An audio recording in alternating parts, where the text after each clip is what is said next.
வணக்கம். த crystal maze அப்படின்னு ஒரு fun TV programme, fun and adventurous TV programme ஒன்று இருக்குது.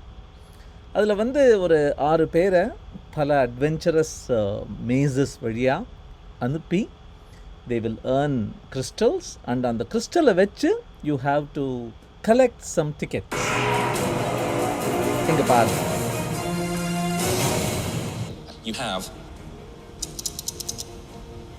5 crystals. 5 crystal That translates to 25 seconds in the dome. 25 The aim in there seconds. is to collect as many gold tokens as possible. At the end, we will count up those gold tokens. We will deduct any silver tokens you gather from the total. Gold Will collect you பண்ணணும், start the fans, சில்வரை please? Collect பண்ணக்கூடாது. இப்படி குப்பை மாதிரி பறக்கும். இவங்க அவசரத்தில் எல்லாத்தையும் கலெக்ட் பண்ணணும். 2, 1. Very famous, very popular game, the crystal maze அப்படின்னு பேர். So gold will give you plus points and silver they will deduct. குப்பை மாதிரி பறந்துட்டுருக்கும், நீங்கள் அதை கலெக்ட் பண்ணணும். What will be your strategy? எப்படி இதை அணுகுவீங்க அப்படின்னு யோசிச்சு பாருங்கள். Silver minus, gold plus. இங்கே தான் எஃபிஷியன்சி வர்சஸ் எஃபெக்டிவ்னஸ் அப்படிங்கிற அந்த ரெண்டுக்கும் வர்ற அந்த போர் இருக்குது. எஃபிஷியன்சி அப்படின்னா என்ன? அதை எப்படி பண்ணுவோம் அப்படிங்கிறத நல்லா ஃபைன் டியூன் பண்ணுறது. எஃபெக்டிவ்னஸ்ங்கிறது என்ன?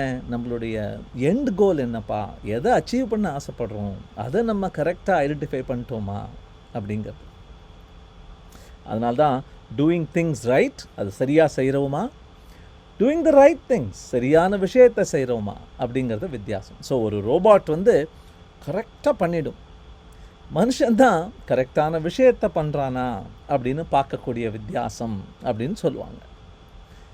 Efficiency versus effectiveness.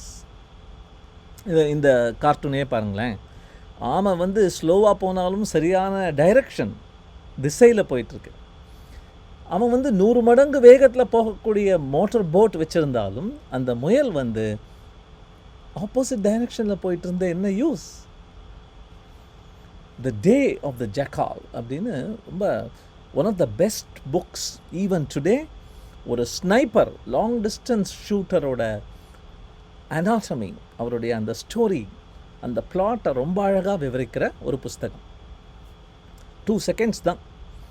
கன்லேருந்து யாரை அசாசினேட் பண்ணுறதுக்காக அந்த புல்லட் கிளம்புதோ அங்கே போய் சேர்றதுக்கு 2 செகண்ட்ஸ் மேக்ஸிமம், 2 to 3 செகண்ட்ஸ். புஸ்தகம் ஃபுல்லாக அந்த கடைசி பேஜில் கடைசி கன் ஷாட்டை பற்றி தான் கதையே. ஆனால் அதோட பில்டப், என்னெல்லாம் அந்த கன்னுக்கு உள்ளே போகுது, what are the things that he does to aim and train and wind velocity எடுத்துக்கிறான், அதோட லூப்ரிகேஷனை பார்க்குறான், அந்த புல்லட்டோட முனையில் சின்னதாக வெட்டுறான். அது மாதிரி 1000 விஷயங்கள் that go into the planning. That is what makes it effective. Stephen கோவியோட புஸ்தகம் கூட ஒன்று இருக்குது, the 7 habits of highly effective people, not highly efficient people. அதில் 7th ஹேபிட் வந்து ஷார்பன் த சா. ஆப்ரஹாம் லிங்கன் சொன்ன இந்த கொட்டேஷன்லேருந்து தான் அது மருவி வந்திருக்குன்னு நான் நினைக்கிறேன். ஒரு மரத்தை வெட்ட போகிறேன்னா உனக்கு 6 மணி நேரம் தான் கொடுத்துருக்காங்க அப்படின்னா 4 மணி நேரம் நான் அந்த ரம்பத்தை ஷார்பன் பண்ணுவதில், கூர் தீட்டுவதில் நான் செலவழிப்பேன். ஏன்னா கூரான ரம்பம் கிடச்சிருத்துன்னா நான் 5 நிமிஷத்தில் மரத்தை வெட்டிட முடியும் அப்படிங்கிற அந்த கான்ஃபிடென்ஸ் அவருக்கு வருது. Again effectiveness is more important then efficiency. எதை பண்ணுறேங்கிறது மோர் இம்பார்ட்டண்ட் ரேதர் தேன் எப்படி பண்ணுறேன். அதனால் இப்போ ஒரு சின்ன பொண்ணு, உங்களுடைய மகளாக இருக்கலாம், உங்களுடைய தங்கையாக இருக்கலாம், உங்கள் கூட வேலை பண்ணுறவங்களாக இருக்கலாம், யாராக இருந்தாலும் இந்த மாதிரி ஒரு ஜன்னலில் அப்படி பராக் பார்த்துட்டு இருந்தாங்க அப்படின்னு இருந்ததுன்னா, don't jump to a conclusion there, right there. Don't say you are wasting time. She could be J.K. Rowling. thinking about her next amazing Harry Potter story. She could be Kalpana Chawla, dreaming about the stars. How do I fly to the neighboring planet? She could be that. So, she could be sharpening her saw. அதனால தான் இந்த metrics அப்படின்னு கூட கொஞ்ச நாள் முன்னாடி பார்த்தோம். எதை மெஷர் பண்ண போகிறாய் அப்படிங்கிறது ரொம்ப முக்கியம். No point measuring how long you have been staring at a computer, typing on the keyboard, if you haven't been sharpening your saw. Thank you.